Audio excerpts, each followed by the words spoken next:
تسليما كثيرا كثيرا. أما بعد فقد قال الله تبارك وتعالى في كلامه المجيد والفرقان الحميد: أعوذ بالله من الشيطان الرجيم. بسم الله الرحمن الرحيم. اهدنا الصراط المستقيم صراط الذين أنعمت عليهم. وقال رسول الله صلى الله عليه وسلم: من يرد الله به خيرا يفقهه في الدين.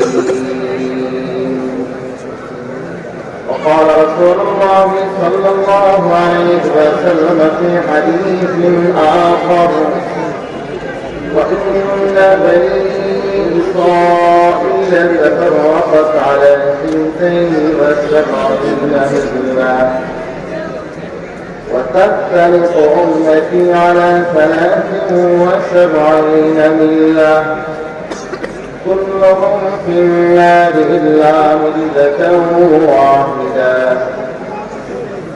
قالوا: من هي يا رسول الله؟ قال: ما أنا عليه وأصحابي، أو كما قال عليه الصلاة والسلام. خداد الانتظار حمد معانيس، خداد الانتظار حمد معانيس. محمد كتم الله السلام.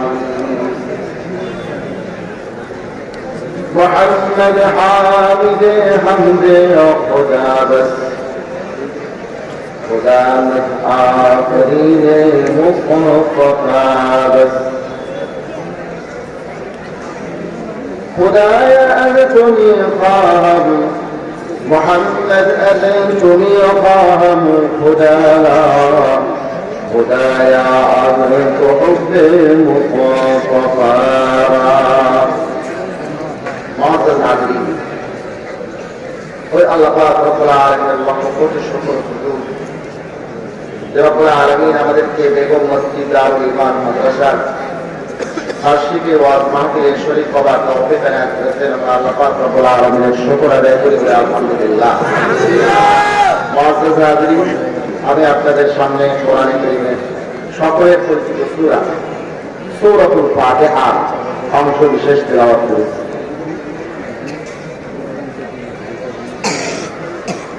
বুখারী শরীফের এই কিতাবের আসল নাম আল জামি ওয়াল মুসনাদ সহিহ ওয়াল মুখতাসার মিন উমুরি রাসূলিল্লাহ সাল্লাল্লাহু আলাইহি ওয়াসাল্লাম ওয়া সুনানিহি ওয়া আইয়ামিহি। সংক্ষেপে আমরা সহিহুল বুখারী ও বুখারী শরীফ বলি। এই কিতাবের প্রথম খণ্ডের 16 নম্বর পৃষ্ঠার একটি হাদিস শরীফ, সুনান তিরমিজির দ্বিতীয় খণ্ডের 93 নম্বর পৃষ্ঠার 2641 নম্বর হাদিসের অংশ বিশেষ করে শুনি। আল্লাহ পাক রব্বুল আলামিনের তৌফিক আপনাদের দোয়া আমার সাথে থাকলে ইনশাআল্লাহ এই সমস্ত আয়াত এবং হাদিসকে সামনে রেখে আবার নির্ধারিত বিষয়ের উপরে আলোচনা করার জন্য চেষ্টা করবো। আমার তৌফিক ইল্লাহ। আমার আলোচ্য বিষয় এখানে দেওয়া আছে সুন্নাত আলোকে নবী সাল্লাল্লাহু আলাইহি ওয়াসাল্লামের নামাজ। বর্তমানে আমাদের দেশে বিভিন্ন রকম ইসলাম পালিত হয়। মোটামুটি যদি আপনি এটাকে শ্রেণী বিন্যাস করেন তাহলে দেখবেন 3 ধরনের ইসলাম আমাদের দেশে পালন করা হচ্ছে। একরকম ইসলাম হল সংযোজনের ইসলাম, যেটাকে আমি অনেক সময় সাধারণ মানুষের সহজে বোধগম্য হওয়ার জন্য বলে থাকি ভোলানাথ মার্কা ইসলাম। এক এলাকায় একটা লোক ছিল, নাম ছিল ভোলানাথ। কথাবার্তা ভুলে যেত, যার কারণে লোকেরা তার নাম দিয়েছে ভোলানাথ। এখন অঙ্ক করার জন্য নামটা মুখস্থ রাখতে হয়। ভোলানাথের যেহেতু কথা মনে থাকে না, নামটাও মুখস্থ থাকে। অঙ্ক পরীক্ষাতে প্রশ্ন আসছে 3-4 গুণন করলে কত হয়? ভোলানাথ গুণফল লিখছে 90। 3-4 গুণন করছে, গুণফল কত লিখছে? রেজাল্ট বের হওয়ার পরে দেখে গণিতে ডবল দিল। মাস্টারের কাছে স্যার আমারে গণিতে ডবল 0 কেন দিয়েছে? বলে অঙ্ক পরীক্ষাতে তোমাকে দেওয়া হয়েছে 3-4 গুণন করলে কত হয়, তুমি লিখছো 90, তাইলে কি নাম্বার পাবে? বলে স্যার আপনি বলেন তো 3-4 গুণন করলে কত হয়? বলে 3-4 হয় 12। ভোলানাথ বলে স্যার আমি লিখছি কত? বলে তুমি লিখছো 90। বলে স্যার আমি তো কম লিখি নাই, এর বেশি লিখছি, তাইলে আমি নাম্বার কেন পাবো? রবি ঠাকুর এখানে কবিতা বানাইছে। ভোলানাথ লিখেছিল 3-4 90, গণিতের মার্কায় কাটা গেল সর্বই। 3-4 12 হয়, মাস্টার তারে কয় লিখেছিল ওদের বেশি, এই তার গর্বই। মানে 3-4 12 হয়, মাস্টারে বললেও সে যেহেতু অনেক বেশি লিখছে, এটা তার গর্ব। কেন নাম্বার পায়নি? মাস্টারের উপর আপন। আমাদের দেশে কিছু ভাই আছে, তারা ইসলাম পালন করে ভোলানাথ মানে আল্লাহ নবীর তরিকা, সাহাবায়ে কেরামের আদর্শের উপরে, আহলে সুন্নাত ওয়াল জামাতের সহিহ আকীদা আমলের উপরে, সিরাতুল মুস্তাকিম, যেটা নবী প্রদত্ত সিরাতুল মুস্তাকিম আছে, তার চেয়ে আরো কিছু বাড়াইয়া দিয়া ইসলাম পালন করে, যেই অংশটুকুকে শরীয়তের পরিভাষায় বলা হয় বিদআত। আপনি যখন জিজ্ঞাসা করবেন নাই তুমি এই অংশটুকু কেন পালন করো, এটা তো শরীয়তের মধ্যে নাই, তখন তারা ভোলানাথ মার্কা উত্তর দেয়, বলে আমরা আশিকে রাসূল, আমরা নবী প্রেমিক, আশিকে রাসূলদের জন্য এগুলো সব যায়। দাসে পারা মিল্লত মাযহাব উদাস, দাসে পারা মিল্লত মাযহাব উদাস, বলে কিনা? এরকম কিছু লোক আছে, আমি আজকে তাদের ব্যাপারে কিছু বলবো না। আর এক শ্রেণীর ভাই আমদানি হয়েছে, তারা প্রিয়জনের ইসলাম পালন করে। এটা বাদ, এটা বাদ, এটা বাদ, এটা বাদ, এটা বাদ, এটা বাদ, এটা বাদ, এটা বাদ, বাদ দিতে দিতে বর্তমানে ইসলামটাকে তারা বাবুরাম সাহেবের সাপ বানিয়ে দিচ্ছে। ছোটবেলায় আমরা আর একটা কবিতা পড়েছি, আপনারা মুরব্বীরা জানবেন। আমাদের সময় বাংলা বইয়ে কবিতা এসেছিল, বাবুরাম সাপুরে কোথা যাস বাপুরে, আরে বাবা দেখে যান দুটো সাপ রেখে যান, যে সাপের চোখ নেই, সিং নেই, লোক নেই, ছোটে না কো হাঁটে না, কাউকে যে কাটে না, করে না কপস্পাস, মারে না গরুর চাষ, নেই কোনো উৎপাত, খায় শুধু উৎপাত, সেই সব জানতো গোটা দুই আনতো, ফেরে মেরে ডান্ডা করে দেই ঠান্ডা। কবিতা পছন্দ। কবি কেমন সাপ চায়? বলে এরকম সাপ আমারে এনে দাও, যে সাপের চোখ নাই, যে সাপের সিং নাই, যে সাপের নখ নাই, যে সাপ ছোটে না, হাঁটে না, কাউকে কাটে না, ফুসফাস করে না, দুর্দাস মারে না, উৎপাত করে না, শুধু দুধ ভাত খায়। বলে সেই সাপ জানতো গোটা দুই আনতো, ফেরে মেরে ঠান্ডা করে দেই ঠান্ডা। এরকম সাপ কেন চায়? এটা তারা ঠান্ডা দিলে ঠান্ডা করত। এরকম সাপ তো এমনি ঠান্ডা, তারিখে ঠান্ডা দিলে ঠান্ডা করত। আমাদের দেশে আর কিছু ভাইদের হয়েছে, তারা ইসলামকে মাইনাস করাতে, প্রিয়জনের ইসলাম পালন করতে করতে নবী প্রদত্ত সিরাতুল মুস্তাকিম থেকে মাইনাস করে আল্লাহর নবীর আদর্শ, সাহাবায়ে কেরামের আদর্শ, যেটা আহলে সুন্নাহ ওয়াল জামাত সহিহ আকীদা আমল, সেখান থেকে মাইনাস করতে করতে এরা চুলের বদলে মাথা কেটে বর্তমানে ইসলামটাকে বাবুরাম সাহেবের সাপ বানায়। এদেরকে যখন আপনি বলবেন, তখন তারা স্লোগান শোনায়। এই গ্রুপের মধ্যে আবার দুই গ্রুপ হয়েছে এখন। এক গ্রুপ নাম দিয়েছে তাদের আহলে কোরআন, আর এক গ্রুপ নাম দিয়েছে আহলে হাদিস। আহলে কোরআন নাও আহলে কোরআন না, আহলে হাদিস নাও আহলে হাদিস। বর্তমানে নব্য আহলে হাদিস, বর্তমানে নব্য আহলে কোরআন, এটা প্রকৃত আহলে কোরআন, প্রকৃত আহলে হাদিস না। আজকে এই বিষয়টা যে আসছে সামনে, এটার কারণও এটা যে আমাদের দেশে বর্তমানে কিছু ভাই আছেন, তারা ইসলামকে ভাইরাস ফর্মুলাতে পালন করতে করতে করতে করতে এমন একটা পরিস্থিতিতে নিয়ে গেছে, এক একজন স্লোগান দিয়া ইসলামটাকে বাবুরাম সাহেবের সাপ বানিয়ে দিয়েছে। আমি একটু উদাহরণ দেবো, দু একটা উদাহরণ। যেমন করে আমাদের দেশের কিছু ভাই আছে, তারা ইসলামের কালিমা মানে অর্ধেক। আমরা পুরা কালিমায় বিশ্বাসী না অর্ধেক কালিমায় বিশ্বাসী? পুরা কালিমায় বিশ্বাসী, তারা কালিমা মানে অর্ধেক। এটা আমার মূল আলোচ্য বিষয় না, আমি মূল আলোচ্য বিষয়ে যাবো, একটু প্রারম্ভিক কথা বলে দিচ্ছি। কালিমা কালিমা এই দেখেন বই লিখছে, ইসলামের মূল মন্ত্র কালিমা তাইয়্যিবা লা ইলাহা ইল্লাল্লাহ মুহাম্মদুর রাসূলুল্লাহকে দিয়েছে বাম। তাহলে এটা কি মাথা কাটবো না চুল কাটবো? মাথা। কালিমার অর্ধেকটাই তারা বাদ দিয়ে দিয়েছে। কেন? তারা নাকি বুঝে পায় না। কালিমা আমার আলোচ্য বিষয়ে আমি শুধু আপনাদেরকে দেখাচ্ছি যে তারা কি কি মাইনাস করতেছে, কি কি বিয়োজন করে ইসলাম পালন করতেছে। তাদের আপত্তি হলো এটা তারা খুঁজে পায়নি, আমরা খুঁজে পেয়েছি প্রায় 2 ডজন হাদিসে, যার 1 ডজন হাদিসের সনদ সহিহ, 1 ডজন সনদের হাদিসের সনদ হাসান, 1/2 ডজন হাদিসের সনদ সহিহ। কিন্তু তারা খুঁজে পায় না। কেন খুঁজে পায় না? এটা আমি মাঝে মধ্যে উদাহরণ দিই। এক লোক বলে বেটার বউকে আসছে, বেটার বউয়ের হাইট 1 হাত, 1 হাত হাইটের বেটার বউকে শাশুড়ি আম্মা বলছে, বৌমা 1 গ্লাস পানি পান করাও। পানি আনতে গেছে, অনেকক্ষণ হয় আর ফিরে না। এখন শাশুড়ির মনে কৌতূহল, কি হলো বৌমা আসে না কেন? দেখি তো কি হলো বৌমার। যা দেখে বৌমা কলসির ভেতরে হাত ঢুকায় আর বের করে, হাত ঢুকায় আর বের করে। বলে বৌমা কলসির ভেতরে হাত ঢুকাওয়ার বের কোনো ঘটনা কি? বলে আম্মা আমার নাকফুলটা কলসির ভেতরে পড়ে গেছে। বলে দেখো তলার মধ্যে আছে, হাত দিলেই বাবা। বলে আম্মা এই কলসির তো তলাই নাই, তলা থাকলেও তো আমি এতক্ষণ পেয়ে যেতাম। কলসির তলা আছে না নাই? বৌমা পায় না কেন? কালিমা পুরাটা আছে, এরা পায় না। কেন পায় না? আমাদের এক বন্ধু শেখ আব্দুল রাজ্জাক ইউসুফ ভাই বলেছেন 6 বছর ধরে যে খুঁজে এটা পান না।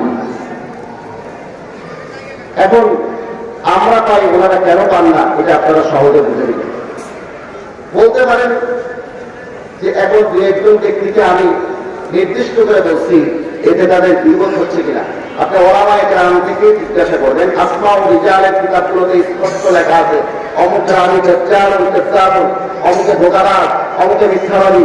এগুলো রাবিদের অবস্থা এজন্য বর্ণনামুক্ত হয়, যাদের থেকে আপনি দিন অর্জন করবেন, দিন গ্রহণ করবেন, দিন হাসিল করবেন। সে যদি প্রতারক হয়, সে যদি ধোঁকা দেয়, সে যদি সলিড দিন বিতরণ না করে, তার কাছ থেকে দিন গ্রহণ করে আপনি যেন প্রতারিত না হন, আপনি যেন ধোঁকায় না করেন, এজন্য সতর্ক করাটা ওলামায়ে কেরামের উপরে ফরজ জিম্মাদারি। এটা বিপদের মধ্যে শামিল নয়।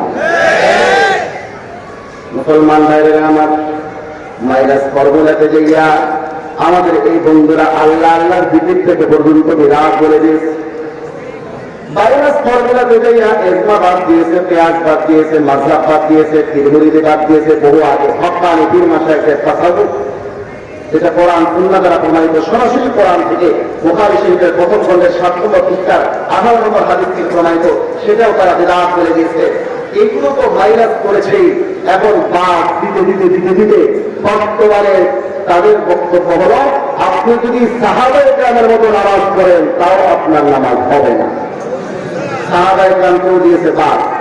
আমি অন্তত 30টা কিতাবের হাওয়ালা দিতে পারবো এখন তাদের এই তথাকথিত লামাজকারী শায়েখদের, যেখানে তারা লিখেছে, যেখানে তারা লিখে রেখেছে সাহাবায়ে কেরামকে মানা যাবে না, সাহাবায়ে কেরামকে মানা যাবে না, এরকম অনেক জায়গাতে লিখেছে। আমি 2-1 জায়গা থেকে আপনাদেরকে দেখাই। আপনি আহলে সুন্নাত কি পেহচান, তাদের একটা বই আছে, এখানে 215 পৃষ্ঠায় লিখতেছে খোলাফায়ে রাশিদিন সম্পর্কে, उनके मसाइल पर गौर किया जाए तो कई मसाइल में उनकी गलतियां हैं। খোলাফায়ে রাশিদিনের সিদ্ধান্ত আপনি চিন্তা করলে দেখবেন তাদের অনেক সিদ্ধান্তই নাকি ভুল।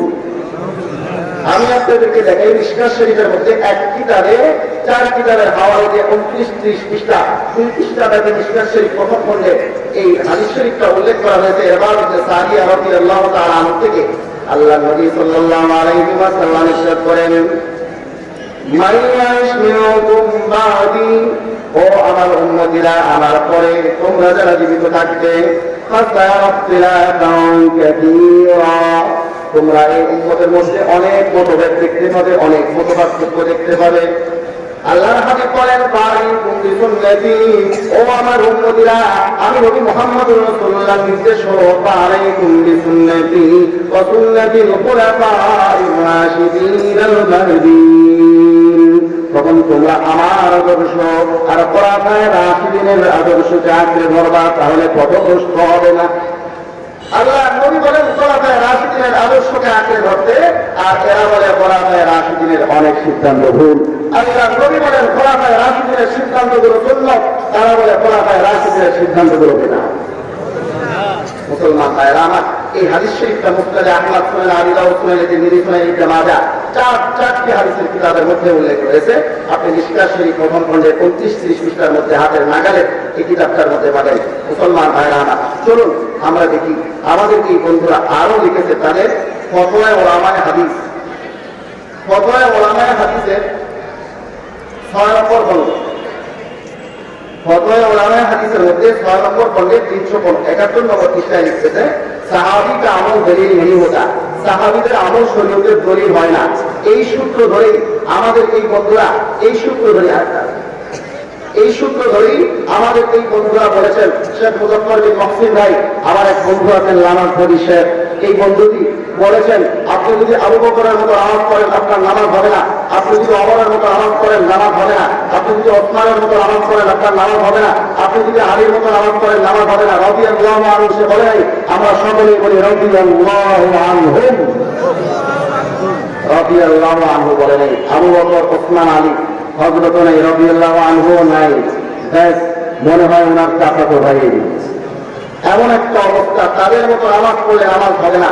চলুন আমরা বুখারী শরীফ 15 নম্বর 1 পৃষ্ঠা নম্বর 99 এখানে দেখি আল্লাহ নবী কি বলেন যে আসলে তাদের মতো নামাজ পড়লে হবে কি হবে না। আপনি চলুন বুখারী শরীফ মেইন কিতাবের 1 নম্বর খণ্ডে 99 নম্বর পৃষ্ঠা, এই সাহাবায়ে সাহাবায়ে কেরামের মতো নামাজ পড়লে নামাজ হবে না যে বক্তব্য আছে, তার বিপরীতে আল্লাহ নবীর হাদিস বুখারী শরীফের মধ্যে প্রথম খণ্ডে 99 নম্বর পৃষ্ঠায় উল্লেখ আছে। ويذكر عن النبي صلى الله عليه وسلم قال, আল্লাহ নবী থেকে হাদিস উল্লেখ করা হয়েছে, আল্লাহ নবী বলেন ও আমার উম্মতিরা, আমি যতদিন জীবিত থাকবো তোমরা আমাকে অনুসরণ করবে। তোমরা আমাকে অনুসরণ করবে, আমাকে দেখে নামাজ পড়বে। আর তোমাদের পরবর্তীতে যারা আসবে তারা তোমাদেরকে সাহাবীদেরকে দেখে অনুসরণ করবে। কে বলেছেন এটা? আল্লাহ নবী। কে বলেছেন? আর আমাদের এই বন্ধুরা বলে সাহাবীদেরকে অনুসরণ করলে, সাহাবীদের মতো নামাজ পড়লে নামাজ হবে না। বন্ধুরা আমার, আমরা ইসলাম পেয়েছি আল্লাহ নবীর থেকে সরাসরি নাকি সাহাবীদের মাধ্যমে? আমরা ইসলাম পেয়েছি আল্লাহ নবীর থেকে সাহাবীদের মাধ্যমে, নামাজ পেয়েছি আল্লাহ নবীর থেকে সাহাবীদের মাধ্যমে, রোজা পেয়েছি আল্লাহ নবীর থেকে সাহাবীদের মাধ্যমে, হজ পেয়েছি আল্লাহ নবীর থেকে সাহাবীদের মাধ্যমে, যাকাত পেয়েছি আল্লাহ নবীর থেকে সাহাবীদের মাধ্যমে, পুরো ইসলামের বিধান পেয়েছি আল্লাহ নবীর থেকে সরাসরি না সাহাবায়ে মাধ্যমে? কোরআন পেয়েছি আল্লাহ নবীর থেকে সরাসরি না সাহাবীদের মাধ্যমে? হাদিস পেয়েছি আল্লাহ নবীর থেকে সরাসরি না সাহাবীদের মাধ্যমে? আমরা একটা কথা সবসময় স্লোগান দিয়ে বলি, ইসলামের শত্রুরা হুঁশিয়ার সাবধান। ইসলামের শত্রুরা এরা খুব হুঁশিয়ার সাবধান হয়ে গেছে। এরা সরাসরি আমার আপনার ঘর ভাঙতে আসবে না, কারণ জানে আপনার ঘর ভাঙতে গেলে আপনি পাল্টা আক্রমণ করবেন। এখন তারা কি করবে? নিচ থেকে ঘরের খুঁটিগুলো, পিলারগুলো ধসিয়ে দেবে, আপনার ঘর ভাঙবে যে আপনি টেরও পাবেন না। এরা জানে ইহুদি আর খ্রিস্টানরা ইসলামের বুনিয়াদ সাহাবায়ে কেরামের উপরে, সাহাবায়ে কেরামকে বাদ দিলে ইসলামের আর কিছু অবশিষ্ট থাকবে না। আমাদের এই মাওলানা মাহমুদ সাহেব, মুফতি মাহমুদ সাহেব দাওয়া আলিয়া কত সুন্দর করে প্যান্ডেল সাজিয়েছেন। এই দেখেন বাঁশের খুঁটি দিয়া কত সুন্দর করে লাইটিং করে প্যান্ডেল সাজানো হয়েছে। এখন যদি আমরা মনে করি প্যান্ডেল তো অনেক সুন্দর, এই খুঁটিগুলোর আর কোনো দরকার নাই, এগুলো এখন ভেঙে ফেলি, তাহলে কি প্যান্ডেলের অস্তিত্ব থাকবে? সামিয়ানার অস্তিত্ব থাকবে? এই সুন্দর পরিবেশ থাকবে? নবী মুহাম্মদ রাসূলুল্লাহ সাল্লাল্লাহু আলাইহি ওয়াসাল্লাম থেকে আমরা ইসলাম পেয়েছি, কোরআন পেয়েছি, হাদিস পেয়েছি, ইবাদত পেয়েছি, বিধান পেয়েছি, আহকাম পেয়েছি, সরাসরি পাই নাই, সাহাবায়ে কেরামের মাধ্যমে পেয়েছি। সাহাবায়ে কেরামকে মাঝখান থেকে সরিয়ে দিলে ইসলামের আর বুনিয়াদটাই থাকবে না। এটা আমি আর আপনি বুঝি আর না বুঝি ইহুদি খ্রিস্টানরা ভালো করেই বুঝে। এজন্য সাহাবাই কামকে সরানোর জন্য তারা সরাসরি এসে বলবে না, কারণ কোন ইহুদি যদি এসে বলে সাহাবীদেরকে তোমরা মানিও না, কোন খ্রিস্টান যদি এসে বলে সাহাবীদেরকে তোমরা মানিও না, আপনি শুনবেন? এজন্য আমাদের মধ্য থেকে তাদের কিছু এজেন্ট নির্ধারণ করেছে।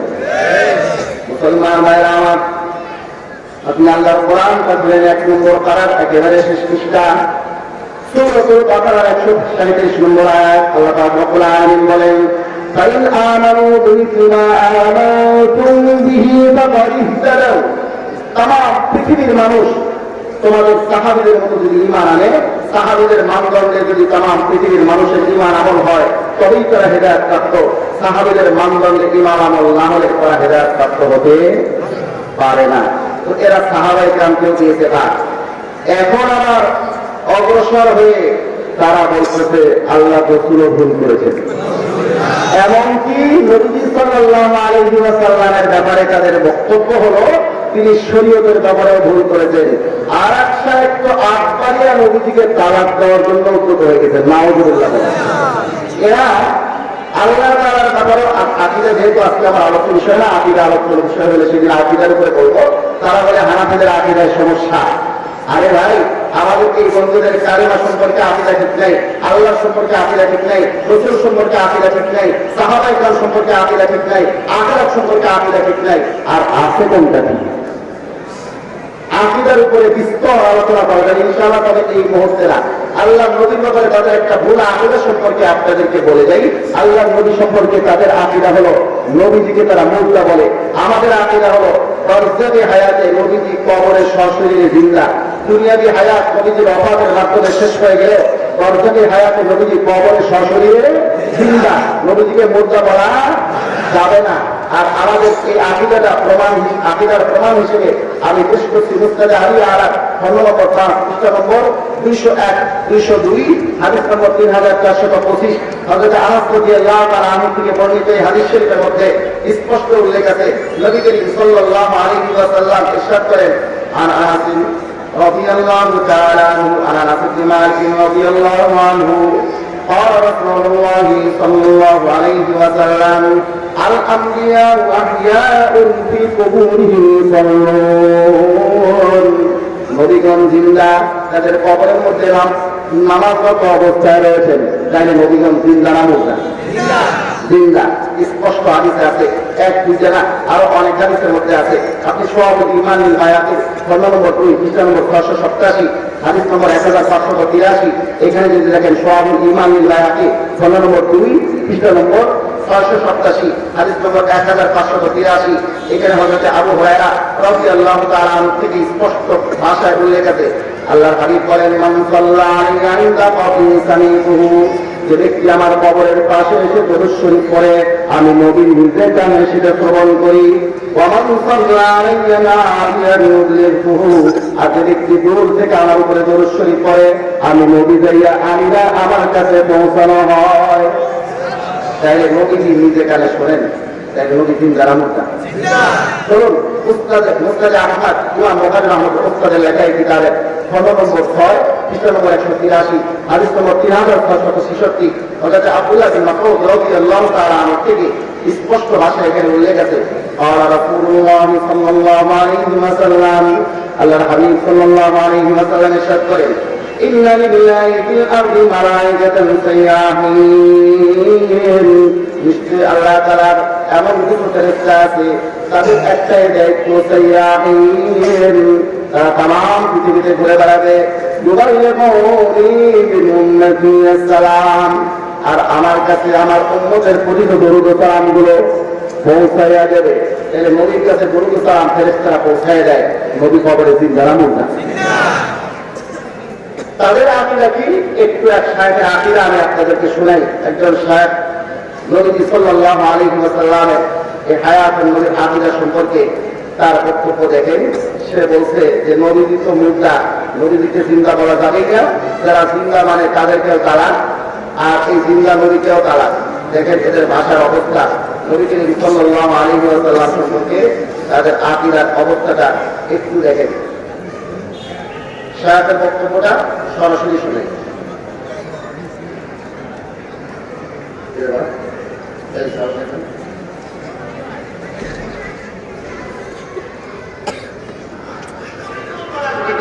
নবী জিন্দা আছে, বুঝেছেন? জিন্দা নবী কেউ তারা ওদেরকে হারিয়ে দিল, জিন্দা নবীকেও তারা ওদেরকে হারিয়ে দিলাম। দেখলেন অবস্থা, নবীকে জিন্দা মানলে সে জিন্দা নবীকেও তারা তালাক, যারা জিন্দা মানে তাদেরকেও তালাক, জিন্দা নবীকেও তালাক। মাহবুবুল্লাহ বিল্লাহ মাইনাস করতে করতে করতে করতে করতে করতে কি অবস্থা ইসলাম পালন করছে। তিনি শরীফের দ্বিতীয় খণ্ডের 93 নম্বর পৃষ্ঠার একটি হাদিস শরীফ আমি আপনাদের সামনে বলেছিলাম। আমি বলেছিলাম যে ইসলাম পালন করা হয় আমাদের দেশে 3 ভাবে। একটা হলো সংযোজনের ইসলাম, যেটা ভোলানাথ মার্কা ইসলাম বলি আমি, এটা কিনা পালন করে। আর একটা হলো বিরোধনের ইসলাম, অর্থাৎ যেটাকে আমি বললাম যে এটা হলো বাবুরাম সাপুরের সাপ মার্কা ইসলাম। আল্লাহ নবীর করে তার সাহাবায়ে কেরামের আদর্শ থেকে বাদ দিতে মাইনাস করতে করতে এটাকে বাবুরাম সাপুরের সাপ বানিয়ে দেওয়া হয়েছে। তো নবী মুহাম্মদ রাসূলুল্লাহ সাল্লাল্লাহু আলাইহি ওয়াসাল্লাম বলেন যে আমার উম্মতের মধ্যে দল হবে কয়টা? 3 দল হবে, 73টা। কয়টা? আল্লাহর হাবিব বলেন ওয়া ইন্না বানি ইসরাঈলা তাফাররাকাত আলা 72 মিল্লাহ। বনি ইসরাঈল যত ইহুদি আর খ্রিস্টানরা বিভক্ত করেছিল 72 দলে। وتفترق أمتي على 73 মিল্লাহ। আর এই উম্মত বিভক্ত হবে 73 দলে। কুল্লুহুম ফিন্নার। আল্লাহর হাবিব বলেন 73 দলের মধ্যে সবাই যাবে জাহান্নামে ইল্লা মিল্লাতান ওয়াহিদা, একটা দল ছাড়া। قالوا من هي يا رسول الله? সাহাবায়ে কেরাম প্রশ্ন করলেন একটা মাত্র দল কারা? قال ما انا عليه واصحابي। আমি নবীজি আদর্শের উপরে চলি, আমার সাহাবায়ে কেরাম যে আদর্শের উপরে চলেন এর উপরে যারা চলবে তারাই একমাত্র নাজাতপ্রাপ্ত দল। আর বাকি 72 দল হচ্ছে পথভ্রষ্ট, গোমরাহ, জাহান্নামী। এটা হলো আহলে সুন্নাত ওয়াল জামাত। এবং এই নামটা আপনার স্পষ্ট ভাষায় তাফসীরে দুররা মনসুরের দ্বিতীয় খণ্ডের 211 নম্বর পৃষ্ঠায় সূরা আলে ইমরানের 106 নম্বর আয়াতের তাফসীরে আছে। তাফসীরে দুররা মনসুর, তাফসীর কি রিওয়ায়াত, এটা অন্যতম একটা কিতাব। এখানে আপনি 211 নম্বর পৃষ্ঠায় পাবেন যেমন তাবিয়াতু হুজুহু ওয়া তাসফাতু হুজুহ। এই আয়াতের ব্যাখ্যাতে কিয়ামতের দিন কিছু চেহারা হবে তাবিয়াতু, সাদা সুন্দর সুন্দর, এরা হবে জান্নাতি। ওয়া তাসফাতু হুজুহ, কিয়ামতের দিন কিছু চেহারা হবে কালো কুৎসিত কুৎসি, তারা হবে জাহান্নামী। হযরত ইবনে আব্বাস রাদিয়াল্লাহু তাআলা আনহুমা, যিনি রাইসুল মুফাসসিরিন, এই উম্মতের সবচেয়ে বড় মুফাসসির, তিনি বলেন কি হাদিল আয়াতি, এই আয়াতের ব্যাখ্যাতে ক্বালা তাবিয়াতু হুজুহু আহলি সুন্নাতি ওয়াল জামাত। যারা আহলে সুন্নাত ওয়াল জামাত তাদের চেহারা হবে জ্যোতির্ময় আলোকোজ্জ্বল সাদা সুন্দর সুন্দর। তাহলে আমরা নাজাতপ্রাপ্ত দলের নাম পাইলাম আহলে সুন্নাত ওয়াল জামাত। আহলে সুন্নাত ওয়াল জামাত বলতে কাদেরকে বোঝায়? দেখেন, আহলুস সুন্নাহ ওয়াল জামাত আপনি যখন বললেন আমি আহলুল হাদিস, এই আহলুল হাদিস পরিভাষাটা ভাই আমি একটু ওয়াজাহাত করতেছি আপনাদেরকে। আহলুল হাদিস পরিভাষাটা হচ্ছে মুহাদ্দিসিনদের জন্য, হাদিস বিশারদদের জন্য। যারা হাদিস বিশারদ তাদেরকে বলা হয় আহলুল হাদিস। যারা হাদিস জানে তারা আহলুল হাদিস। যেরকম চিকিৎসা যারা জানে তারা ডাক্তার, নাকি চিকিৎসা যারা মানে তারা ডাক্তার? চিকিৎসা যারা জানে তারা ডাক্তার, হাদিস যারা মানে তারা আহলে হাদিস। বললে তখন 4টে দলিলের শরীয়তের 3টা দলিলকে অস্বীকার করার গন্ধ আসবে নামের মধ্যে। কোরআন বাদ যাচ্ছে, ইজমা বাদ যাচ্ছে, কিয়াস বাদ যাচ্ছে। শরীয়তের 4 দলিলের মধ্যে 3 দলিলকে অস্বীকার করার গন্ধ নিয়ে কেউ একথা দাবি করতে পারে না যে আমি শুধু হাদিস মানি জন্য আমি আহলুল হাদিস। বরং আহলুল হাদিস পরিভাষাটা কাদের জন্য? যারা হাদিস বিশারদ, লক্ষ লক্ষ হাদিসের হাফেজ, তাদেরকে বলা হয় আহলুল হাদিস। মুসলমান ভাইরা আমার, এখন যদি আমি আহলুস সুন্নাহ ওয়াল জামাত আমি শব্দ বলি তাহলে সবাই আসে কিনা, সব দলিল আসে কিনা? দেখেন, যখন আমি বললাম আহলুস সুন্নাহ, সুন্নাত কাকে বলে? আল্লাহ তাআলার আদেশ নিষেধ পালন করা, নবীর শেখানো তরিকা। তাহলে আল্লাহর আদেশও আসলো, নবীর হাদিসও আসলো, 2টা দলিল একসাথে চলে আসলো।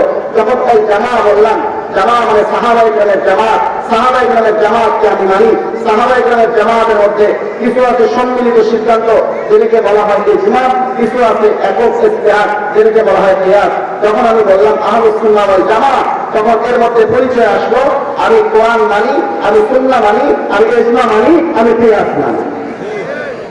শরীয়তের 4 দলিল না মানলে কি হবে?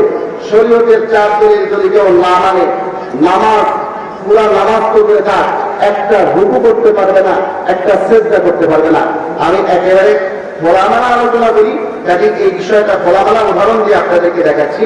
একজন মানুষ যদি চায় সে নামাজ পড়বে, তো নামাজের মধ্যে তাকে রুকু করতে হবে। আমি একটা অংশ দেখাচ্ছি শুধু। রুকুতে আমরা করি, রুকুতে যাওয়ার সময় আমরা আল্লাহু আকবার বলি, রুকুর মধ্যে তাসবিহ পড়ি, ঠিক না? এই রুকু কমপ্লিট করতে যে কয়েকটা কাজ করতে হয়, এই একটা রুকু করার জন্য আমাদেরকে শরীয়তের 4 দলিল মানতে হবে। প্রথমে আমি আসি, আমরা যে রুকু করি, রুকুটা কি নামাজের মধ্যে ফরজ না ওয়াজিব না সুন্নাত? ফরজ। এটা কোথায় পেয়েছি? কোরআনে। কোথায় পেয়েছি? আল্লাহ তাআলা বলেন, তোমরা রুকুকারীদের সাথে রুকু করো। তাহলে রুকুটা ফরজ, এর জন্য কোরআন লাগলো নাকি লাগলো না? আমরা রুকুর মধ্যে যা তাসবিহ বলি, সুবহান রাব্বিয়াল আযীম, পড়ি নাকি পড়ি না? সুবহান রাব্বিয়াল আযীম রুকুর মধ্যে পড়তে হবে, এই কথা কি কোরআনে আছে? না। কোথায় আছে? হাদিসে। কোথায় আছে? তাহলে রুকুর মধ্যে তাসবিহ পড়তে হইলে এর জন্য হাদিস লাগে, তাহলে রুকু করার জন্য হাদিস লাগলো নাকি লাগলো না? রুকুর মধ্যে তাসবিহ বলি, সুবহান রাব্বিয়াল আযীম, জোরে বলি না আস্তে বলি? জোরে বলি না আস্তে বলি? আস্তে বলি। এই কথাটা কোথায় আছে? কোরআনে আছে না হাদিসে আছে? যে রুকুর মধ্যে যা তোমরা তাসবিহ করবা আস্তে, এই কথাটা কোরআনে কোথাও আছে? হাদিসে কোথাও আছে? এটা তামাম দ্বারা প্রমাণিত, ইজমা উম্মতের দ্বারা প্রমাণিত। তাহলে ইজমাও লাগলো নাকি লাগলো না? চলুন দেখি, আমাদের একজন ভাই রুকুতে গেছে, রুকুতে যে তাসবিহ ভুল করে সুবহান রাব্বিয়াল আলা বলে ফেলছে, এর নামাজ হবে না? নামাজ হয়ে যাবে। দলিল কোরআনের মধ্যে আছে, সুবহান রাব্বিয়াল আযীমের জায়গায় সুবহান রাব্বিয়াল আলা বলে নামাজ হবে, এই কথা কোরআনে স্পষ্ট উল্লেখ আছে, হাদিসে স্পষ্ট উল্লেখ আছে, ইজমা নাই। তাহলে এটা কেমনে বুঝলেন? এটার জন্য দলিল হচ্ছে এই আয়াত। কারণ নামাজের মধ্যে কিছু বিধান এমন আছে, কিছু আহকাম এমন আছে যেগুলোকে ফরজ বলে, এগুলো কোনো একটা ছুটে গেলে আপনার নামাজ ঘুরিয়ে করতে হবে, 100টা সহযোগিতা দিলেও হবে না। কিছু আছে ওয়াজিব, যেগুলো বাদ গেলে বা এদিক সেদিক হয়ে গেলে সহযোগিতা দিলে নামাজ হয়ে যাবে, নামাজ প্রভাবিত হয় না। কিছু আছে সুন্নত, সুন্নত যদি বাদ যায় তাহলে নামাজ প্রভাবিতও করতে হয় না, সহযোগিতা দেওয়া লাগে না, নামাজ পড়ে যায়। কথা ঠিক কিনা? সুবহান রাব্বিয়াল আযীম নামাজের মধ্যে যায় রুকুর মধ্যে বলা, এটা কি ফরজ ওয়াজিব না সুন্নাত? সুন্নাত। হবে রুকুর মধ্যে সুবহান রাব্বিয়াল আযীমের স্থলে সুবহান রাব্বিয়াল আলা বলে নামাজ পড়তে কোনো সমস্যা নাই। একটা রুকু করতে শরীয়তের 4 দলিল লাগে, আর আমাদের কিছু বন্ধুরা বলে ইজমা সে মানে না, কিয়াস সে মানে না, কোরআনের নামও নেয় না। আছে না নাই? শরীয়তের 4 দলিল মানতে হয় একজন মুসলমান। আহলে সুন্নাহ ওয়াল জামাআহ বললে তখন 4 দলিল একসাথে এসে গেল। তার মানে এই না যে কেউ যদি তার নাম রেখে দেয় আহলে সুন্নাহ ওয়াল জামাত, বিদআত করলেও সে আহলে সুন্নাহ ওয়াল জামাত হবে। আহলে সুন্নাহ ওয়াল জামাত এটা বৈশিষ্ট্যগত নাম, যাদের মধ্যে আহলে সুন্নাহ ওয়াল জামাতের বৈশিষ্ট্য রয়েছে তারাই প্রকৃত আহলে সুন্নাহ ওয়াল জামাত। বিদআতের সাথে জড়িত থেকে আহলে সুন্নাহ ওয়াল জামাত নাম রাখলে হবে না। আমাদের দেশে তো বেদাতিরাও নিজেদেরকে সুন্নি বলে, আপনারা নাই? একটা ফল আছে বেদানা, লাল লাল দানা ভর্তি ফল, নাম দিয়েছি আমরা কি? দানা আছে না নাই? বেদাতে ভর্তি করেন নাম আহলে সুন্নাত রাখলে কিন্তু তারা আহলে সুন্নাত হবে না। আহলে সুন্নাত হলো বৈশিষ্ট্যগত নাম। যাই হোক, আমি বলছিলাম নামাজ পড়তে গেলে আমাদের সবগুলো দলিলেই লাগবে। তো ইসলাম পালন করা হয় আমাদের দেশে কয় রকম? 3 রকম। একটা হলো সংযোজনের ইসলাম, যেটা ভোলানাথ মার্কা ইসলাম, আর একটা হলো বিরোধন আর লাইনাস ফর্মুলাতে ইসলাম পালন করা হয়, যেটাকে আমি বলেছি বাবুরাম সাহেবের সব মার্কা ইসলাম। আর একটা ইসলাম পালন করা হয় সংযোজন বিরোধন মুক্ত, একেবারে সলিড সিরাতুল মুস্তাকিম, যে সিরাতুল মুস্তাকিমের প্রার্থনা আমরা করি প্রত্যেক নামাজের প্রত্যেক রাকাতে। আমরা আল্লাহর কাছে দোয়া করি, ইহদিনাস সিরাতাল মুস্তাকিম, আল্লাহ আমাদেরকে সিরাতুল মুস্তাকিম দেখান। ইহদি মানে আল্লাহ আমাদের পথ দেখান, ইহদি মানে পথ দেখান, না মানে আমাদেরকে আসরাত মানে পথ, আল মুস্তাকিম মানে সোজা। ইহদিনাস সিরাতাল মুস্তাকিম, আল্লাহ আমাদেরকে সিরাতুল মুস্তাকিম দেখান, সোজা পথ দেখান। এই সোজা পথ কোনটা? সোজা পথ কোনটা? এখানে তো 3 ধরনের পথ আমাদের দেশে চলছে। আল্লাহ নবী বলেন সোজা পথ হলো ওইটা যেখানে সংযোজন নাই, প্রিয়জনাই আল্লাহর নবীর তরিকা সাহাবায়ে কেরামের আদর্শের উপরে হুবহু অটল যে গ্রুপ আছে, এটা হলো সিরাতুল মুস্তাকিমের উপরে প্রতিষ্ঠিত গ্রুপ, এটা হলো মা আনা আলাইহি ওয়া আসহাবি। আর এদেরকে বলা হয় আহলে সুন্নাত ওয়াল জামাত। আহলে সুন্নাত ওয়াল জামাতের বর্তমান যদি আপনি নমুনা দেখতে চান, স্পষ্ট ভাষায় আমরা বলতেছি এটা হলো উলামায়ে দেওবন্দ। আর আহলে সুন্নাত ওয়াল জামাতের সহিহ আকীদা আমল বর্তমানে এটাকে বলা হয় দেওবন্দিয়ত। সব ধরনের বাড়াবাড়ি সারাসারি মুক্ত ইসলাম পালন করা হয় এই নীতিতে, যে মতাদর্শে, সেই মতাদর্শের নাম হলো দেওবন্দিয়ত। এখন আপনাদের মনে প্রশ্ন জাগতে পারে, হুজুর ইসলামই তো যথেষ্ট, আপনারা আবার দেওবন্দিয়তের চেতনার কথা কেন বলেন? দেওবন্দিয়তের চেতনার কথা এই জন্য বলি, ইসলাম অবশ্যই যথেষ্ট, কিন্তু ইসলাম মদিনার থেকে আমাদের চাঁদপুর পর্যন্ত পৌঁছতে আমাদের কিছু ভাইরা ইসলামের মধ্যে কিছু সংযোজন করেছে, আর কিছু ভাইরা কিছু বিয়োজন করেছে। ওলামায়ে দেওবন্দ এই সংযোজন বিয়োজন মুক্ত মাসলাকে মুতাদিল মধ্যম পন্থা যেটা আছে, সহিহ আকীদা আহলে সুন্নাত ওয়াল জামাতের, এটাকে স্পষ্ট ভাষায় মানুষের সামনে পেশ করেছে, সলিড আকারে পেশ করেছে ওলামায়ে দেওবন্দ। এই সংযোজন মুক্ত বিয়োজন মুক্ত যদি পালন করতে চান, দেখবেন এটা হলো দেওবন্দিয়তের চিন্তাধারা। আমি কি বোঝাতে পারছি আপনাদের? এখানে না বেদাতীদের মতো বাড়াবাড়ি আছে, না লামাজখানি আর আহলে কোরআনের মতো সারাসারি আছে। মুসলমান ভাইরা আমার, এখন আসেন আমার আলোচ্য বিষয়ে সুন্নত করে দেয় নামাজ। আমাদের দেশে যেই নামাজ আমরা পড়ি, এখানে কিছু ভাইরা আছেন গায়ের মুকাল্লিদ বলে, লামাজখানি বলে, তাদেরকে তারা নিজেদেরকে আহলুল হাদিস বলে। আমি বললাম আহলুল হাদিস, হাদিস মানলে তাদেরকে আহলে হাদিস বলে না।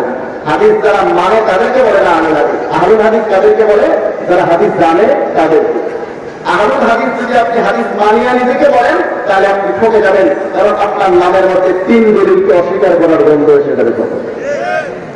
এখন আমাদের এই বন্ধুরা একরকম নামাজ পড়ে, এই নামাজটাকে তারা বলে তাদের নামাজ হলো সহিহ হাদিস মোতাবেক। আর তার বিপরীতে যেই নামাজই পড়ুক না কেন, তারা বলে এটা সহিহ হাদিস মোতাবেক হচ্ছে না, এগুলো সব জানতে। আমি আপনাদেরকে একটা বক্তব্য শোনাই। একজন আমাদের নামাজকে চ্যালেঞ্জ করছে, আমাদের সব নামাজি নাকি জান। আমরা মাঝে মধ্যে বলি যে দেখেন, ওই ভিডিওটা বাইর করতো, আমরা মাঝে মধ্যে বলি যে আমাদের নামাজ জান প্রদান করে দেওয়া আমাদের সামনে কারো পক্ষে সম্ভব না। এমন কোন বাবার বাজার জন্মে নাই যে আমাদের সামনে বসে আমাদের নামাজকে জাল প্রমাণ করে দেবে। এইটাকে একজন এই চ্যালেঞ্জ গ্রহণ করছে, গ্রহণ করে 10 লাখ টাকার চ্যালেঞ্জ করছে। আমি তার চ্যালেঞ্জটা আপনাদেরকে একটু শুনাই। দেখেন, 10 লাখ টাকার চ্যালেঞ্জ করছে এক পাগল, বলেন কোথা থেকে কোথা থেকে?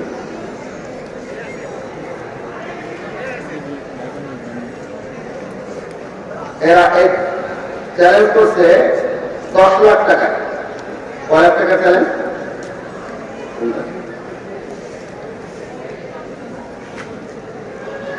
এটা না,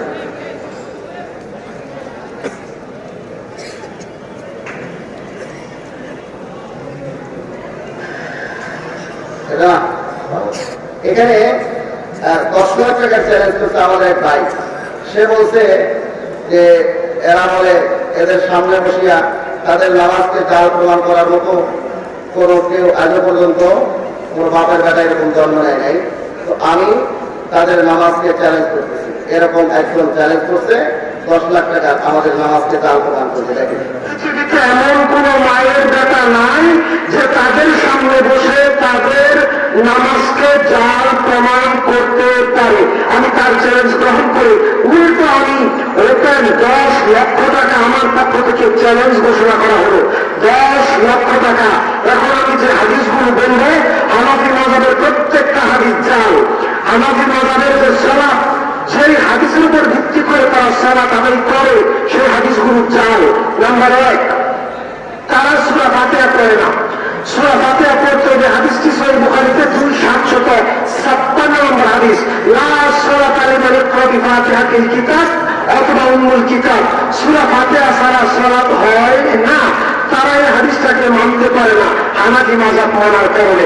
নাম্বার 2, এবং আসেন এ বললো কি 10 লাখ টাকা চাই, এই পাগলকে ধরে নিয়ে এসে 10 লাখ টাকা নিয়ে দেন, নগদে আপনাদেরকে এই মাদ্রাসায়, আমাদের বেগম মসজিদ দারুল ইমান মাদ্রাসায় দিয়ে যাবেন। এদের এই চ্যালেঞ্জের টাকা আমাদের করবেন, এই মাদ্রাসায় থাক। এই চ্যালেঞ্জ যে করছে, চ্যালেঞ্জের শব্দেই সে হেরে গেছে, কাজেই তার 10 লাখ টাকা দেওয়া দরকার। এ পাগলকে ধরে নিয়ে এসে পাগল টাকা জন্মেছে। এক এলাকায় বলে এক লোক ছিল, তার একটা মেয়েকে সে বিবাহ দিয়েছে গ্রামের একটা অশিক্ষিত আলাদা ছেলের সাথে। অশিক্ষিত ছেলে ভদ্র হয় না অনেক সময় ভাই, অশিক্ষিত কিন্তু ছেলে ভদ্র।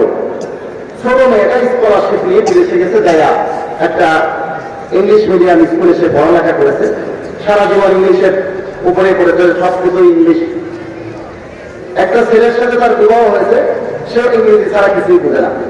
এখন ছোট জামাই দেশে আসবে, সে দেশে খবর দিয়েছে আমি দেশে আসতেছি, মেয়ে জামাই সব আসবে।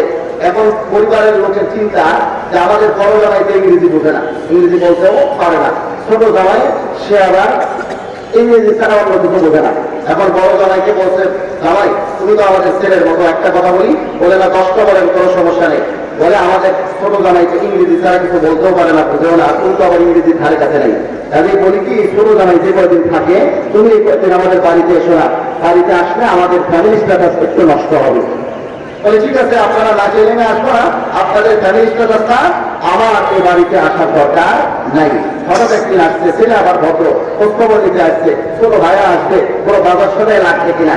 এখন এর মধ্যে একজন এসে সংবাদ দিচ্ছে ছোট জামাই এসে গেছে এবং অলরেডি সে ঘরের দরকার। এখন বড় জামাই যায় কোথায়? এতে তারা খাটের নিচে লুকায় রেখেছে একটা জায়গা, পাওয়া তো নিরাপদ জায়গা, খাটের নিচে, যে তুমি খাটের নিচে একটু লুকিয়ে থাকো, ছোট জামাই তো সবসময় থাকতে না, কোনো প্রয়োজনে বাইরে গেলে তখন তুমি বেরিয়ে এসো। বড় জামাই খাটের নিচে লুকাইয়া চিন্তা করতেছে যে ইংরেজি কি সেটা আমাকে আজকে অনুধাবন করতেই হবে, বুঝতেই হবে যে ইংরেজি না জানার কারণে আজকে আমার অবস্থান কোথায়, খাটের নিচে। ইংরেজি কি সেটা আমাকে বুঝতেই হবে। খাটের নিচে বসে বসে সে শুনতেছে ছোট জামাই কি ইংরেজি বলে। কিছুক্ষণ পর সে বের হয়ে আসছে, আরে বের হয়ে আসবে কেন? ও বলতেছে ইংরেজি কি, এটা তো আমি বুঝেই গেছি, ইংরেজি হলো অয়ং আর বয়ং, অয়ং বয়ং যখন ইংরেজি হয়ং, অয়ং বয়ং যখন ইংরেজি হয়ং, আমি বড় জামাই কেন খাটের নিচে রয়ং। খাটের নিচে থেকে ভাই ভাইয়া ইংরেজি শুরু করে দিয়েছে, হয়েছে ইংরেজি। আমাদের এই বন্ধু আমাদের নামাজকে চ্যালেঞ্জ করে বুখারী শরীফের একটা হাদিস শরীফ করেছে, হাদিস নাম্বার বোঝে না, খন্ড নম্বর বোঝে না, হাদিসটা পড়তে জানে না, এই জাহেলের মোরাক্কাব নিয়েছে চ্যালেঞ্জ। চলুন আমি যে হাদিস শরীফের কথা সে বলছে, সেই হাদিস শরীফ থেকে আমাদের নামাজের আলোচনা শুরু করি। সেই কথা তারা বলে, মুক্তাদি যদি ইমামের পিছনে সূরা ফাতিহা না পড়ে মুক্তাদির নামাজ হয় না, মুক্তাদির নামাজ হয় না। মাসলা বড় জটিল, বাকি মাসলাগুলো সহজ, সুন্নতের মুস্তাহাবের উত্তম অনুত্তরের, এই মাসলাটা একটু জটিল। সে বলছে হানাফি মাযহাবের প্রত্যেকটা হাদিস জাল, হানাফি মাযহাবের প্রত্যেকটা দলিল জাল। তার মধ্যে 1 নম্বরে হচ্ছে মুক্তাদি সূরা ফাতিহা না পড়লে নামাজ হয় না। এই ব্যাপারে হানাফিরা যে দলিলগুলোর উপর আমল করে সেগুলো নাকি জাল। আমি আজকে দলিল দিয়ে দেবো আপনাদের সামনে, ও সূত্রে ওদের সমস্ত সাহেবকে আমি চ্যালেঞ্জ করতেছি, কিয়ামতের সবে সাদেক পর্যন্ত আমাদের নামাজকে যেন জাল প্রমাণ করে দেখা। এই হাদিস শরীফটা আমি আপনাদেরকে দেখাচ্ছি। বুখারী শরীফ খন্ড নম্বর 1 পৃষ্ঠা নম্বর 104, হাদিস নম্বর 756। এই জাহেলের মোরাক্কাব কি বলছে? 2756। তার মানে ওর বাংলা বুখারীতে সেই খন্ড 2 অবলিক দিয়া 756 লেখা আছে। সে কোনটা খন্ড কোনটা হাদিস নাম্বার বোঝা নাই, 2756 কোনটা তার বাংলা বুখারীর খন্ড, কোনটা হাদিসের নাম্বার বুঝে নাই। বুঝে নাই তো বুঝে নাই, হাদিসটা কি করেছে দেখেন। সে পড়তেছে লা সালাতা লিমান ইকরা বিফাতিহাতিল কিতাব, লা সালাতা লিমান ইকরা বিফাতিহাতিল কিতাব। হয়েছে কিছু? আমি প্রকৃত হাদিসটা আপনাদেরকে পড়ে শোনাই। আন উবাদা ইবনে সামিত রাদিয়াল্লাহু আনহু এটা হলো গুগল ইন্টারনেটের নাম্বার। বুখারী শরীফ প্রথম খণ্ডের মেইন কিতাবের 104 নম্বর পৃষ্ঠার 756 নম্বর হাদিস, মেইন কিতাবে আছে 747 নম্বর হাদিস হিসেবে। হযরত উবাদা বিন সামিত থেকে বর্ণিত, তিনি বলেন আন্না রাসূলুল্লাহ সাল্লাল্লাহু আলাইহি ওয়াসাল্লাম قال, আল্লাহর হাবিব সাল্লাল্লাহু আলাইহি ওয়াসাল্লাম ইরশাদ করেন, লা সালাতা লিমান লাম ইয়াকরা বিফাতিহাতিল কিতাব, লা সালাতা লিমান লাম ইয়াকরা বিফাতিহাতিল কিতাব। যে ব্যক্তি সূরা ফাতিহা পড়লো না তার নামাজ হলো না। আমরা বলি এই হাদিস শরীফটা নিঃসন্দেহে সহিহ। লামাজহাবি সাহেবদের মতো আমরা এই হাদিসকে জাল বলবো না। তারা একটাই উত্তর মুখস্থ করতে জাল সহিহ। ওদের এই উত্তর শুনে আমার শেখ সাদী রহমতুল্লাহ আলাইহির একটা ঘটনা মনে পড়ে। শেখ সাদী রহমতুল্লাহ আলাইহি একবার শিক্ষা সফরে যায়, দেখেন ওনার এক দোস্ত ছাগলের থেকে সবুজ রঙের চশমা পরিয়ে দিচ্ছে। বলে দোস্ত ছাগলের থেকে সবুজ রঙের চশমা, ছাগলকে কেউ চশমা পরায়? বলে দোস্ত অনাবৃষ্টির কারণে ঘাস সব শুকিয়ে গেছে, ছাগলে আর খায় না, এজন্য আমি অভিনব পন্থা আবিষ্কার করেছি, ছাগলের থেকে সবুজ রঙের চশমা পরিয়ে দিয়েছি। এখন সব শুকনা ঘাসগুলো তাজা ঘাস মনে করে খাচ্ছে, আর রীতিমতো মোটা হচ্ছে, ফায়দা তো হচ্ছে। আমাদের এলামাল বন্ধুরা এই শেখ সাদী রহমতুল্লাহ আলাইহির বন্ধুর ছাগলের মতো যখন নিজেদের দলিলগুলো দেখেন সহিহ বুখারীর চশমা পরে নেন, আর অন্যদের আমলের যখন হাদিস দেখেন তখন জাল সহিহের চশমা পরে নেন। নিজেদের আমলের হাদিস দেখার সময় সহিহ বুখারীর চশমা পরে, তাহলে সব সহিহ বুখারী দেখা যাইতেছে। আর হানাফিদের আমল দেখার সময় কোন হাদিস পড়ে, কোন চশমা পরে? জাল সহিহের। হানাফিদের দলিল দেখার সময় জাল সহিহের চশমা পরে, বলে সব জাল সহিহ দেখা যাইতেছে। আমরা তাদের মতো না, তাদের চেয়ে মজবুত দলিলে আমরা নামাজ আদায় করি, কিন্তু কখনো আমরা সহিহ বলে চিল্লাই না। কেন সহিহ বলে চিল্লাই না জানেন? কারণ আমাদের দেশে একটা প্রাণী আছে, একটা পাখি, মুরগি, সবাই চিনে। এই মুরগি ডিম দেয় নাকি দেয় না? মুরগি ডিম দেয়। এই একটা ডিমের দাম কি 10 টাকা, 20 টাকা নাকি লাখ টাকা? 20 টাকা। 10 টাকা হবে নাহলে 15 টাকা, নাহলে 20 টাকা, লাখ টাকা দাম না। ঝিনুকের মধ্যে মুক্তা হয়, একটা মুক্তার দাম কত বলেন? লাখ টাকা।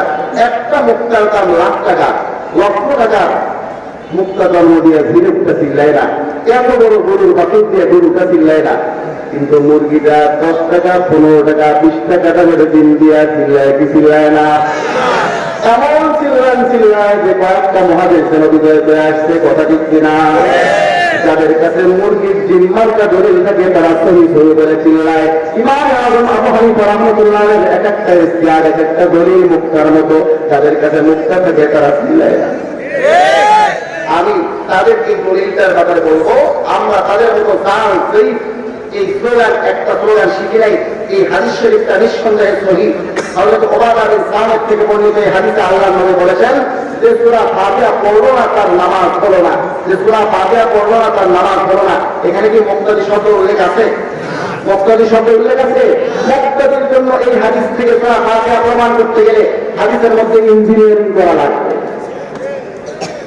আল্লাহর নবীর হাদিসের ভান্ডারের মধ্যে এমন একটা সহিহ হাদিস নাই যেখানে উল্লেখ রয়েছে মুক্তাদি যদি ইমামের পিছনে সূরা ফাতিহা না পড়ে মুক্তাদির নামাজ হবে না। এরকম একটা সহিহ হাদিস নাই, একটা সহিহ হাদিস নাই, একটা সহিহ হাদিস নাই যেখানে লেখা আছে মুক্তাদি জামাতের নামাজে ইমামের পিছনে দাঁড়াইলে মুক্তাদি যদি সূরা ফাতিহা না পড়ে মুক্তাদির নামাজ হবে না।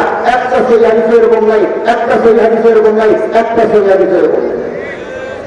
এখন এই হাদিস শরীফটা নিঃসন্দেহে সহিহ, তবে এখানে মুক্তাদি শব্দ উল্লেখ নাই। এই হাদিসটা আমরা মানি, সূরা ফাতিহা না পড়লে নামাজ অসম্পূর্ণ থাকে, নামাজ পরিপূর্ণ হয় না। কিন্তু হাদিস শরীফটা আল্লাহ নবী কার জন্য বলেছেন এটা বুঝে শুনে ঠিক করবেন না। আমরা জান না, আমরা জানা ঠিক করলে কেমন হবে? বোন গেছে ওয়াজ শুনতে, ওয়াজের মধ্যে হুজুর বলছেন স্বামীকে নাম ধরে রাখা হয় না। আজকাল ডিজিটাল যুগের মেয়েরা স্বামীর নাম ধরে স্বামীকে বিদ্যুৎ করে স্বামীকে সম্মানজনক সম্বোধন করতে হয়, সম্মানজনক শব্দ বলে রাখতে হয়। এখন এক বোন ওয়াজ তার খুব বুঝে আসছে, ওয়াজ সে গ্রহণ করার জন্য প্রস্তুত হয়ে গেছে, বলে গেছে একদম আজকে এটার উপর আমল শুরু করবো। এখন সে চিন্তা করতে লাগলো কি শব্দ বলতে স্বামীকে সম্মানের শব্দ দিয়ে সম্বোধন করা হবে। চিন্তা করতে করতে করতে তার মনে হয়ে গেল সম্মানের শব্দ তো আমার জানাই আছে, আপনা। এই শব্দ বলে তখন আমি ছোটবেলায় আমার পিতাকে সম্বোধন করতাম। আমার পিতা কোনো সময় চকলেট, কোনো সময় চিপস, কোনো সময় চুইংগাম, কোনো সময় বাদাম ভাজা, কোনো সময় নগদ টাকা বকশিশ দিত। আজকে স্বামীকে সম্বোধনের জন্য, সম্মানজনক সম্বোধনের জন্য উপযুক্ত শব্দ হবে আব্বা। শুনে তখন আমার সামনে আসবে, দরজা বলে আগে আগে বলবো আব্বা আসসালামু আলাইকুম কেমন আছেন। যেই পরিকল্পনা সেই কাজ, স্বামীকে আব্বা আসসালামু আলাইকুম কেমন আছেন বলে যেই সম্বোধন করছে, স্বামী দেশে জুতা ধরে আপনি কোথাকার স্বামীর যে সম্পর্ক যেটা সেটাও কি নষ্ট করবা নাকি, আমার আব্বা কেন বলো বলে হুজুরুল্লাহ বললেন সম্মানজনক শব্দ দিয়ে সম্বোধন করতে।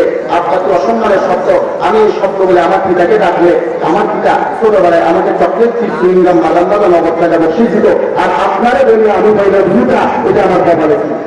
হাউ হাউ করে কাঁদতে শুরু করছে। স্বামী বলে আরে কাঁদলি, কাঁদলো কেন, আপনার সম্মানের শব্দ, কিন্তু জায়গা মতো ঠিক করতে হবে। আল্লাহ আল্লাহ যে কোনো জায়গায় ঠিক করা। আল্লাহ নবী বলেছেন তোরা ফাতিহা না পড়লে নামাজ হয় না, নামাজ অসম্পূর্ণ থাকে। নবীজি এই হাদিস শরীফটা কার জন্য বলেছেন আমরা নিজে কানে শুনি নাই, আমার ভাবি ভাইরাও শুনে নাই, ইমাম বুখারী রাহমাতুল্লাহ আলাইহি নিজেও শোনেন নাই, ওনার বাপ দাদাও কেউ শোনেন নাই। কারণ ওনার জন্ম হলো 194 হিজরিতে, ইন্তেকাল হলো 256 হিজরিতে। ইমাম বুখারী রাহমাতুল্লাহ নিজেও শোনেন নাই, ওনার বাপও শোনেন নাই, ওনার দাদাও শোনেন নাই, ওনার দাদাও শোনেন নাই। আল্লাহ নবীর থেকে সরাসরি, অতএব আল্লাহ নবীর থেকে সরাসরি যে ইমাম বুখারী রাহমাতুল্লাহ আলাইহি শুনেন নাই, তো কে শুনছেন? নবীর সাহাবীরা। সাহাবীদেরকে জিজ্ঞাসা করি, ওগো নবীর সাহাবীরা বলুন দেখি আল্লাহ নবী এই হাদিস শরীফটা কার জন্য বলেছেন? তিরমিজি শরীফ নম্বর 1 পৃষ্ঠা নম্বর 71 আর হাদিস নম্বর 313 মুসলমানের বিজয়ের সংখ্যা মনে রাখবেন। 313 নম্বর হাদিস তিরমিজি শরীফের 1 নম্বর খণ্ডে 71 নম্বর পৃষ্ঠা।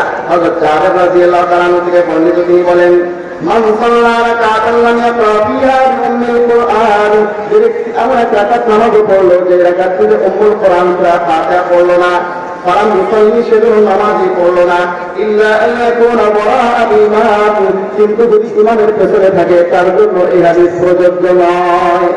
ইমামের পেছনে থাকলে তার জন্য এই হাদিস নয়, যে একা নামাজ পড়ে এই হাদিস তার জন্য, আর যে ইমামতি করে এই হাদিস তার জন্য। মুসলমান ভাইরা আমার, সূরা ফাতিহা না পড়লে নামাজ হয় না। বিষয়টা এরকম, যেরকম ড্রাইভিং না করলে গাড়ি চলে না। ড্রাইভিং না করলে গাড়ি চলে? আপনিও একা, গাড়িও একা, ড্রাইভিং করতে হবে কিনা?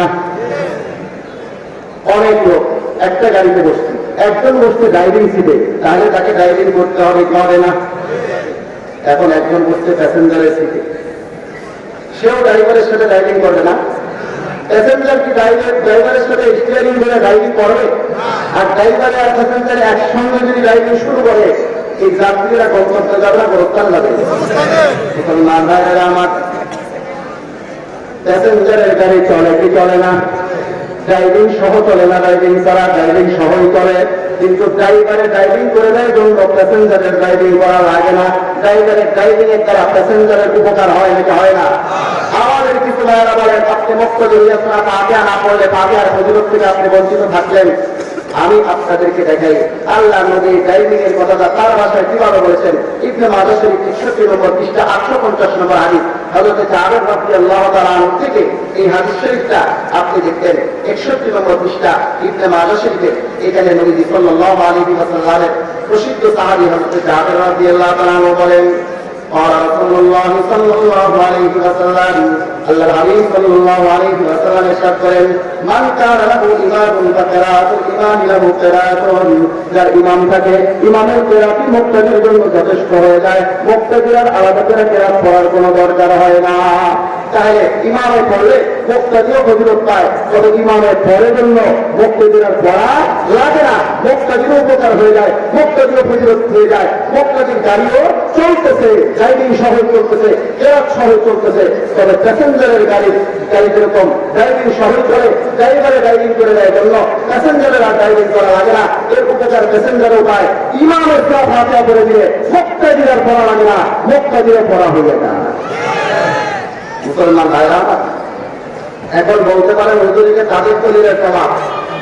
এখন আমাদের দলিল মুসলমানদের 1 নম্বর দলিল কোরআন, 2 নম্বরে সুন্নাহ।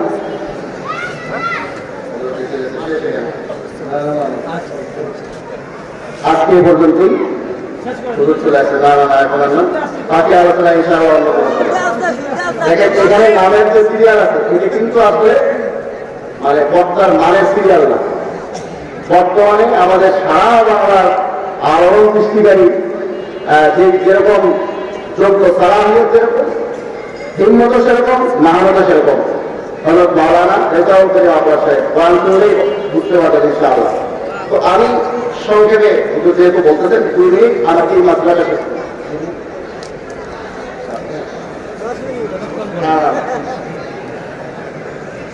আমাদের 1 নম্বর দলিল কোরআনে কারীমের সূরাতুল আরাফের 204 নম্বর আয়াত। আল্লাহ পাক রব্বুল আলামিন বলেন, وَإِذَا قُرِئَ الْقُرْآنُ فَاسْتَمِعُوا لَهُ وَأَنصِتُوا لَعَلَّكُمْ تُرْحَمُونَ। আর যখন কোরআন পড়া হয় তখন তোমরা মনোযোগ দিয়ে শ্রবণ করো এবং চুপ থাকো, তাহলে আশা করা যায় আল্লাহর পক্ষ থেকে তোমাদের উপরে রহমত নাযিল হবে। আল্লাহ পাক রব্বুল আলামিন বলেন, যখন কোরআন পড়া হয় তখন তোমরা মনোযোগ দিয়ে শোনো এবং চুপ থাকো। দুইটা মুস্তাকিল নির্দেশ, দুইটা আলাদা আলাদা নির্দেশ। মনোযোগ দিয়ে শোনো এবং চুপ থাকো, দুইটা নির্দেশ কেন? কিছু আমাদের কেরাত হয় স্মরণে শোনা যায়, তো ফাস্তামিউ মনোযোগ দিয়ে শোনো। কিছু আমাদের কেরাত হয় নীরবে শোনা যায় না, চুপ থাকাও কি যায় না? এই জন্য 2 ধরনের নামাজের জন্য 2 ধরনের শব্দ, মুস্তাকিল পৃথক পৃথক 2টা শব্দ, মনোযোগ দিয়ে শোনো এবং চুপ থাকো। অতএব ইমামের পিছনে বক্তব্য কিছুই পড়বে না। এখন অনেকের আশা থাকে একটু হাদিস থেকে দেখলে ভালো হয়। আমি বুখারী শরীফে লিখেছি, আজকে বলবো না যেহেতু এখনো সময়ও নেই। বুখারী শরীফ খণ্ড নম্বর 1 পৃষ্ঠা নম্বর 108 হাদিস নম্বর 782। এটা হলো আপনি গুগল ইন্টারনেটের নাম্বার এটা পারেন, আর মেইন কিতাবে তালাশ করলে 774 নম্বর হাদিস হিসেবে মেইন কিতাবের লেখা। আর গুগল ইন্টারনেটের নাম্বার আপনি যদি সার্চ দেন সেখানে পাবেন 782 নম্বর হাদিস হিসেবে। হযরত আবু হুরায়রা রাদিয়াল্লাহু তাআলা থেকে বর্ণিত আন্না রাসূলুল্লাহ সাল্লাল্লাহু আলাইহি ওয়াসাল্লাম قال আল্লাহর হাবিব সাল্লাল্লাহু আলাইহি ওয়াসাল্লাম ইরশাদ করেন, ইযা ক্বালা আল-ইমাম গায়রিল মাগদুবি আলাইহিম ওয়ালাদ-দাল্লিন ফাকুলু আমিন। ইমাম যখন গায়রিল মাগদুবি আলাইহিম ওয়ালাদ-দাল্লিন বলবে, ও মুক্তাদিয়া তখন তোমরা আমিন বলবা। আল্লাহ নবী ইযা ক্বালা ইমাম বলিয়া গায়রিল মাগদুবি আলাইহিম ওয়ালাদ-দাল্লিন এই আয়াতটা পড়ার দায়িত্ব, এই আয়াতটা সূরাতুল ফাতিহায়, তখন সূরাতুল ফাতিহা পড়ার দায়িত্ব ইযা ক্বালা ইমাম বলিয়া ইমামকে দিয়েছেন না মুক্তাদিকে। আমাদের কিছু বন্ধুরা যেন আল্লাহ রাসূলকে পরামর্শ দিতে চান, ইয়া রাসূলুল্লাহ আপনাকে হাদিস যথার্থ হয়নি, আপনি শুধু ইমামকে দায়িত্ব দিয়েছেন, মুক্তাদিকেও দায়িত্ব দেওয়া উচিত ছিল। অথচ আল্লাহ রাসূল সূরাতুল ফাতিহা পড়ার দায়িত্ব বুখারী শরীফের প্রথম খণ্ডের 108 নম্বর পৃষ্ঠা 782 নম্বর হাদিসে কাকে দিয়েছেন?